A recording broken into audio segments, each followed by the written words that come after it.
Now I call upon Dr. Tarannum for important talk on establishing an ophthalmic operation theatre.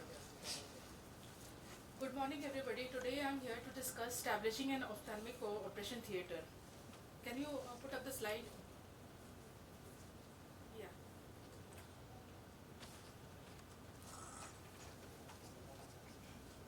So, thinking of setting up your own OT, let's discuss the pros and cons. It's in every certain stream of operating in their own place. The advantages of having your own OT is that you can control over the processes like sterilization and infection control. There is freedom to operate whenever you want at whatever cost you want, and you can schedule the OT according to your wishes. And yes, there is ego satisfaction.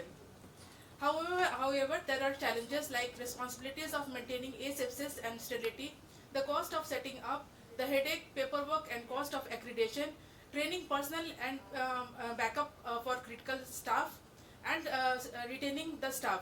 Only you know whether you can manage the challenges. No one else can answer that part.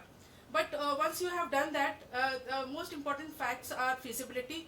Rented place is better initially as you have lesser investment on land and building. Cost versus benefit analysis is also very important. See how much you are getting when you are operating at others' place, and also look if you can invite others to your own OTs so to maximize the utilization every day. So your OT can be a part of an eye hospital or a part of a multi-specialty hospital. The important guidelines which are followed in India are the Ministry of Health and Family Welfare, Government of India, NPCB guideline, NABH guideline. Amongst the NGO, there are the Orbis and the Site Savers who have put up guidelines. All the guidelines are available free of cost online and can be referred to whenever needed. So here are the certain aspects we are going to study. First of all, the location. The location of the operating room ideally should be away from the main corridor where there is less traffic. It should be in the upper stories to meet the asepsis and modern air conditioning requirements. Norms of the setback area, fire hazard prevention and other disaster management guidelines should be there. Adhered to, toilets and washrooms should not be directly above the OT to prevent seepage.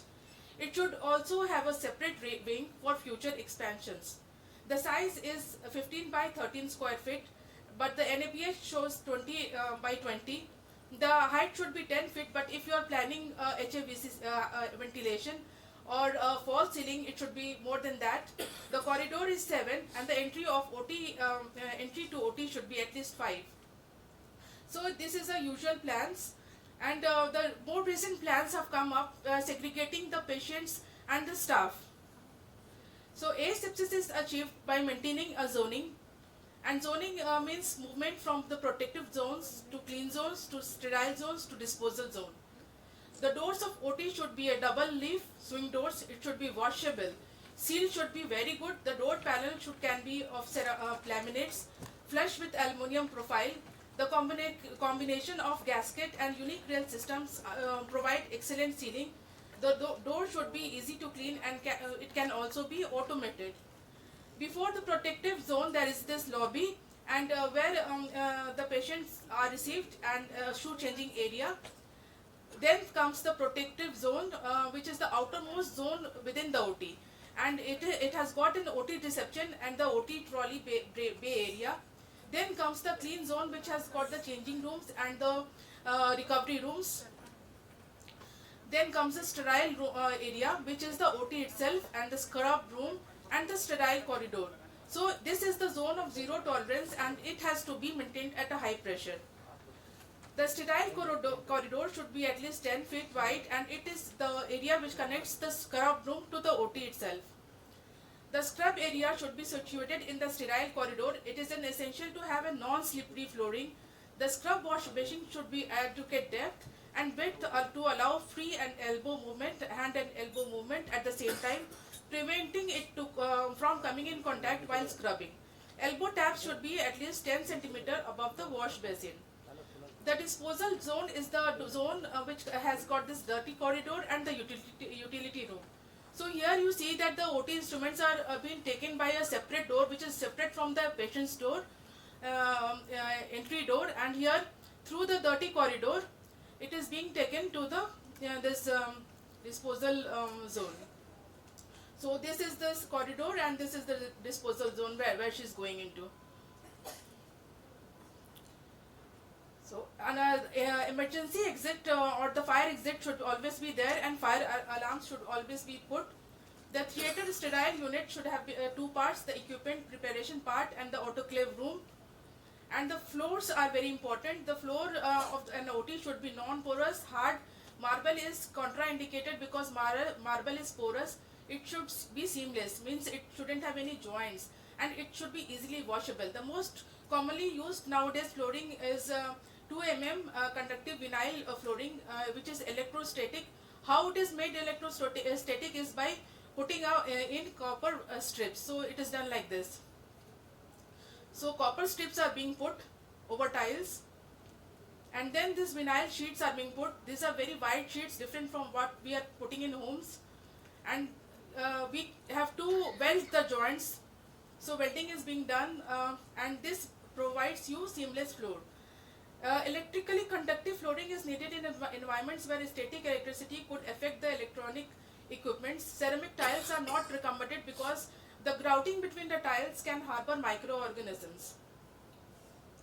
The walls shouldn't have any crevices or joints. Tiles are not recommended for the same reason. Walls should be impervious to moisture and be washable. The easiest way to make them washable is to use antibacterial, washable, dust-free paints, and the color of paint should be white. Laminates of wall panels of galvanized steel or glass are made used in modular OT. There should be no wall mounts. The joints between the walls and the floor should be curved. The HVAC system is recommended in OT due to the following reason: to reduce the bacterial load, to prevent cross-contamination, to create an airflow pattern, and to provide a comfortable environment. The temperature should be around 21 and ideal relative humidity should be 55. The circulating air system should be such that it comes from the ceiling and goes out through outlets. So this is the ceiling part and this is the outlet part. This outlet part should be 12 inches above the floor. The airflow should be around 25 to 35 feet per minute. There should be provision of display of all the critical parameter which is over here in the wall, and the pressure should be slightly positive. The air should be circulated with this HEPA filters which comes from the ceiling and goes out through the walls, and this is the AHU unit which is can be put on the roof also. So it should be right above the table of the surgeon. Different models of AHU are available. Ductless AHU requires lesser maintenance. So if you are don't have an HVAC system, then we can also use this dehumidifier which can give better humidity. The electrical power supply should be from these pendants so that our wires are not hanging on lying on the floors, and it is quite safe to use. The power line should be at least 220 volts.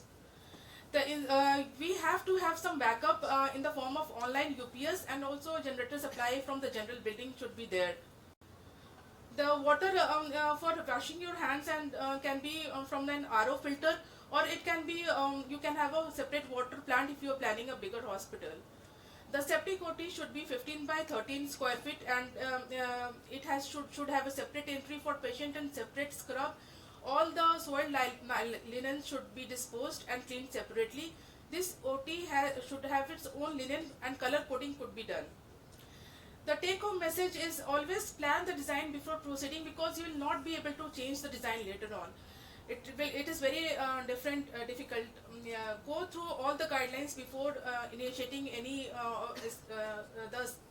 construction, and take care of zoning and asepsis, and try for a plan which has got easier maintenance. With this, I come to an end. Thank you.